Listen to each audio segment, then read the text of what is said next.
1895년 1월 1일 파리. 파리 거리에 걸려있던 그림들이 한순간에 다 사라져버립니다. 아주 유명한 화가의 작품도 아니고 무명 화가의 그림이었는데요. 그저 연극 홍보용으로 만들어진 포스터였죠. 새해 첫날에 열리는 공연을 홍보하기 위해 거리를 도배한 포스터들. 그런데 거리의 모든 포스터들이 한순간에 싹 사라진 건데요. 심지어는 사람들이 인쇄업자를 매수해가면서 이 포스터를 얻으려 했죠. 단 한 장의 그림으로 파리를 발칵 뒤집은 이 주인공, 바로 알폰스 무아입니다.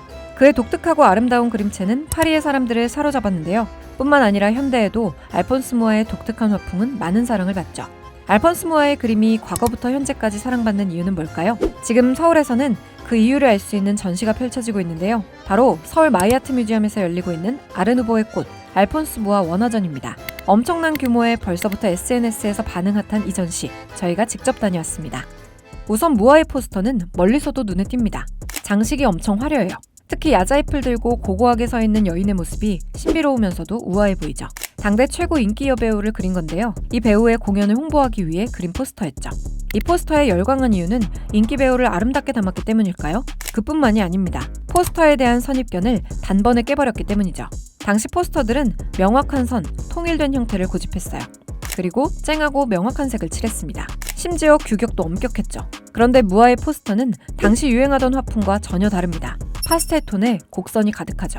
언뜻 보면 부드러운 인상을 줍니다. 하지만 2m나 되는 거대한 크기 때문에 엄청 압도적이에요. 마치 대형 회화 작품을 보는 듯하죠. 이렇게 무아의 포스터는 특유의 곡선미와 장식적 요소로 흔한 광고물로만 여겨지던 상업용 포스터를 순식간에 예술의 반열로 올려놨습니다. 무아의 독보적인 화풍은 지금까지도 많은 영향을 끼치고 있는데요. 현대 일러스트의 창시자라고 평가받기도 하죠. 재밌는 건 무아의 포스터는 본연의 홍보 역할도 놓치지 않았다는 거예요.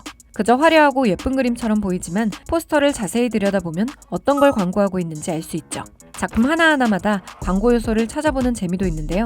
오늘 소개해드리는 전시에선 100년도 더 된 무아의 원화 포스터들을 만날 수 있습니다. 뿐만 아니라 판화, 드로잉, 유화, 디자인 장식 오브제까지 무려 300여 점의 작품이 우릴 반기죠. 무아는 단 한 장의 그림으로 파리의 일약 스타가 되는데요. 수많은 광고계의 러브콜을 받고 다양한 분야의 광고 작업을 맡게 됐죠. 이후 무아의 작품들은 하나둘씩 일상을 가득 채워요. 그리곤 도시 풍경을 바꾸는 경지에 이르는데요. 이때부터 화려하면서도 섬세한 미감, 일명 무아 스타일이 유럽의 19세기 말부터 20세기 초를 휘어잡았습니다. 무아 스타일의 정수를 보실 수 있는 작품들 좀 더 알려드릴게요. 계절이 변하는 중에도 우아함과 고고함을 잃지 않는 여성들의 모습을 담은 사계입니다. 작품을 하나하나 뜯어보면 디테일이 무척 풍성한 걸 느낄 수 있어요. 사실 이거 인테리어 장식용으로 만든 패널입니다. 무아는 그림 한 점을 벽에 걸듯 실내 장식을 위해 이 거대한 패널을 만들었어요. 특히 무아 작품에서 자주 등장하는 부드러운 머리칼의 여인, 꽃과 식물 장식, 섬세한 패턴, 곡선 구도가 모두 담겨있죠. 이런 화풍은 당시 유럽을 새 시대로 이끈 아르누보 미학과 완벽하게 딱 맞아떨어집니다. 새로운 예술이라는 뜻의 아르누보. 19세기 말부터 20세기 초 프랑스를 중심으로 발전했는데요. 산업혁명 이후 삭막해진 사회에 마법같이 등장한 양식이죠. 식물, 곤충, 꽃 등 자연에서 얻은 모티프로 완성한 복잡하고도 세밀한 묘사가 특징입니다. 알폰스 무아는 아르누보 스타일을 가장 과감하고 또 자신만의 스타일로 풀어냈어요. 무아 스타일은 곧 아르누보라는 말이 있을 정도였죠. 그런 무아 스타일을 확실히 각인시킨 작품이 있는데요. 바로 이 작품, 달력입니다. 당시 파리 문예 잡지 라필림이 달력 제작을 무아에게 맡겼는데요. 이 잡지는 당시 파리 예술계의 주요 흐름을 담아내는 매체였죠. 이 달력이 배포되자마자 예술 애호가들은 열광했습니다. 이게 달력이야 예술작품이야 싶을 정도로 무아만의 독특한 화풍과 신비로운 분위기가 여지없이 담겨 있었기 때문인데요. 상업용 홍보물로 예술의 경지에 이를 수 있다는 사실을 또 한 번 증명해 보인 셈이죠. 심지어 이 독특한 달력은 파리를 넘어 유럽 전역으로 퍼져나갔어요.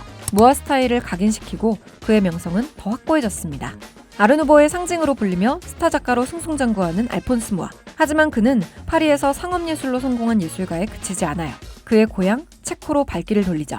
무아가 태어나 활동하던 시기 체코는 오스트리아 헝가리 제국의 지배 아래 놓여 있었는데요. 파리에서 명성을 얻은 무아는 본인의 정체성을 확고히 하기 위한 활동을 이어갑니다. 말년에 조국으로 들어와 공공 프로젝트를 진행했는데요. 고국의 누구보다 진심이었던 무아는 자신이 벌어들인 돈을 체코와 슬라브 민족을 위한 운동에 기부도 합니다. 심지어는 체코슬로바키아가 독립하자 새 국가를 건립할 때 필요한 제작물들을 모조리 디자인했다고 하죠. 이번 전시에선 고국을 향한 무아의 사랑을 그대로 느껴볼 수 있는 하이라이트가 있는데요. 바로 무아가 직접 디자인한 성비투스 대성당의 스테인드 글라스를 재현해둔 공간입니다. 고향에 대한 애정으로 가득한 무아의 말년 걸작으로 불리는 작품인데요. 그의 고향에 있는 대표작을 서울에서 잠시나마 느껴볼 수 있죠. 이번 전시는 무아의 초기작부터 말기까지 30년도 넘는 세월을 한눈에 볼 수 있어서 더 특별해요. 포스터 하나로 파리의 전설이 되고 말년엔 고향 체코를 위해 민족예술을 펼친 알폰스 무아. 그런 그의 작품과 철학을 엿볼 수 있는 이번 전시, 더 재밌게 즐길 수 있는 꿀팁도 알려드릴게요. 스타가 된 계기부터 고향으로 돌아간 드라마틱한 이야기까지 흥미로운 에피소드를 들을 수 있는 도슨트가 운영돼요.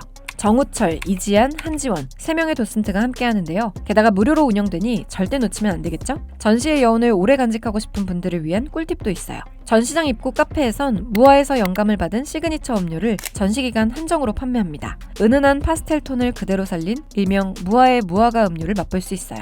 마지막으로 아트샵도 놓칠 수 없겠죠? 무아의 디자인이 담긴 눈길을 끄는 다양한 상품들이 준비되어 있습니다. 가장 기억에 남는 작품을 소장해보는 건 어떨까요? 독특한 화풍으로 파리의 전설이 된 알폰스 무아. 지금도 그의 독특한 그림은 많은 사랑을 받고 있는데요. 300점에 달하는 그의 작품을 직접 만나보고 싶다면 이번 전시 절대 놓치지 마세요.